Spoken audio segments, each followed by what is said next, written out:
Hello friends, ఈరోజు నేను sweet shop స్టైల్లో పల్లీ చిక్కీ ఎలా చేసుకోవాలో చూపిస్తున్నాను చూడండి.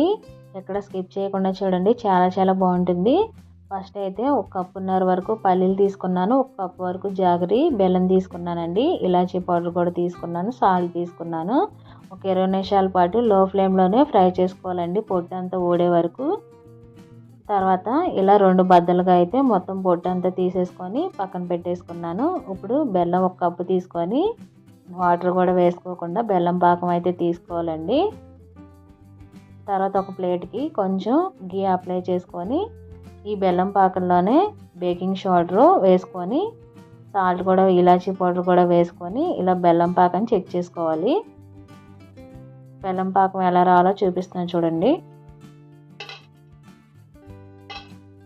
బెల్లం పాకం అలా టంగ్మని మనకి రాయి ఎలా వేస్తే సౌండ్ వస్తుందో అలా స్టోన్ సౌండ్ రావాలండి, అలా వస్తేనే కరెక్ట్గా వచ్చినట్టు. ఇప్పుడు గీ రాసి ఉన్న ప్లేట్ మీద ఇలా మనం పల్లీ చిక్కీ మిశ్రమాన్ని మొత్తం వేసుకొని వేడిగా ఉన్నప్పుడే ఇలా మనకు కావాల్సిన ముక్కల్లాగా కట్ చేసుకోవాలి. కొంచెం ఒక 1 అవర్ తర్వాత ఇలా చక్కగా ఊడి వచ్చేస్తాయండి ముక్కలు కూడా. చూసారు కదా, చాలా గట్టిగా వచ్చినాయి ముక్కలు కూడా. ప్లేట్కి అంటుకోకుండా చాలా ఈజీగా తీసేసుకోవచ్చండి. వీడియో కింద ప్లే బటన్లో వేస్తాను చూడండి. వీడియో నచ్చితే ప్లీజ్ లైక్ షేర్ సబ్స్క్రైబ్.